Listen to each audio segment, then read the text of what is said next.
ఎన్నికల ప్రక్రియలో భాగంగా అదనపు పనులు చేసిన తుని పట్టణ రూరల్ అంగన్వాడీ వర్కర్లకు శ్రమకు తగిన ప్రతిఫలం ఇవ్వాలని కోరుతున్నారు.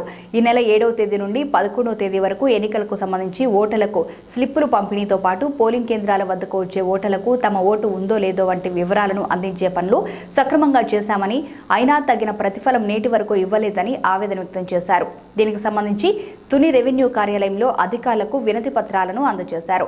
ఈ సందర్భంగా anganwadi workers and helpers union నాయకురాలు వి మీనాకుమారి మాట్లాడారు. బిఎల్ఓలకు సంబంధించి డిఏ బిల్లులు వెంటనే చెల్లించాలని తుని రెవెన్యూ కార్యాలయంలో కొంతసేపు నినాదాలు చేశారు. ఈ కార్యక్రమంలో ఎంఆర్ఐ పద్మకి వినతి పత్రాలను కూడా అందజేశారు. ఈ కార్యక్రమంలో రజని, లక్ష్మీ, రాజకుమారి, మంగ, షకీలాబాను, ఉమా, అంగన్వాడీ కార్యకర్తలు తదితరులు పాల్గొన్నారు. ఈ ఎలక్షన్ జరగడానికి కారణంగా అంగన్వాడీ వర్కర్గా యాస్టీజ్ అంగన్వాడీ వర్కర్ బిఎల్ఓ మేమే వర్క్ చేసాం. చాలా సమంజసంగా ఓటు జరిగించడం, వాటర్లు చాలా సక్రమంగా పనిచేయటం, మా రూరల్లో చాలా సక్రమంగా పనిచేసాం. జరిగింది ఓటు. మా బూత్లోనే 1010 ఓట్లు ఉన్నాయి. 2 సెంటర్ 700 సక్రమంగా 95% అయింది. మాకు ఏ టీఏడీ ఇవ్వలేదు. శనివారం నుంచి 5 రోజులు వరుసగా రాత్రులు పగలు వర్క్ చేసాం. వెంటనే టీఏడీ ఇవ్వాలి. కలెక్టర్ గారికి తెలియదా టీఏడీ ఇవ్వాలని?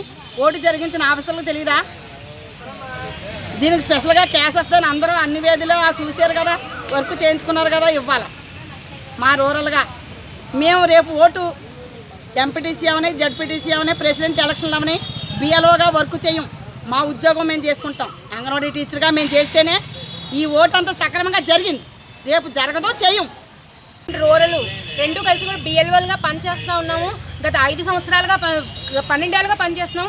కాకపోతే సంవత్సరం అంతా కూడా బిఎల్ఓలుగా పనిచేసి గతంలో పోయిన టెక్నికల్ ప్రాబ్లం వల్ల చాలా ఓట్లు పోయాయి అంటే అవన్నీ కూడా అర్ధరాత్రనక అపరాత్రనక ఎంఆర్ ఆఫీసుల చుట్టూ తిరిగి మళ్ళీ ఫారం 6లు, ఫారం 8లు, ఫారం 7లు ఇవన్నీ కూడా పెట్టి మేము ఎంతో ఈరోజు ఎలక్షన్కి ఎంతో దోహదపడి సాఫీగా జరగడానికి, ఈరోజు ఎలక్షన్లు చాలా సాఫీగా జరగడానికి కారణమైన బిఎల్ఓస్ ఈరోజు అధికారులు ఎవరు కూడా గుర్తించకుండా పట్టించుకోలేదు ఈరోజు. అలాగే బిఎల్ఓ డ్యూటీలు అని చెప్పేసి బూత్ దగ్గర వేశారు. 2 రోజులు మేము బూత్ల దగ్గర పనిచేసి ఉన్నాం. కాకపోతే పోలీస్ వాళ్ళు పిచ్చి కుక్కునైనా ఇంకా కొంచెం ఆలోచించి తరుముతారేమో, అంతకన్నా దారుణంగా తరిమి కొట్టారు మమ్మల్ని. 200 మీటర్లో మీరు ఎవరు ఉండడానికి వీల్లేదని. ఏం అధికారులకు తెలియదా 200 మీటర్లో బిఎల్ఓస్ ఉండకూడదని? కనీసం బిఎల్ఓలకంటూ ఒక కుర్చీ కానీ, ఒక టెంట్ కానీ, మండు టెంట్లో మేము అక్కడ కాదని ఇక్కడ కాదని అక్కడ కాదని మమ్మల్ని తిప్పుతూ ఉంటే మేము అలా తిరుగుతూ అలాగే డ్యూటీని కంప్లీట్ చేసి అలాగే ఎలక్షన్ పూర్తి చేసాము. అది కాకుండా మాకు రెమ్యునేషన్ అందరికీ కూడా రెమ్యునేషన్ ఇచ్చారు. మాకు 5 రోజులు స్లిప్పులు పంచడం దగ్గర నుంచి ఆదివారం నుండి పండగ లేదు, పబ్బం లేదు, ఏమీ లేదు. ఆడవాళ్ళం కూడా చూడకుండా 5 రోజులు కూడా రాత్రి 10 దాకా కూడా స్లిప్పులు పంచిన పరిస్థితి అయితే ఉంది. అది స్లిప్పులు పంచాం, డోర్ నెంబర్లు లేవు, ఎంతో కష్టపడి పంచాము 5 రోజులు.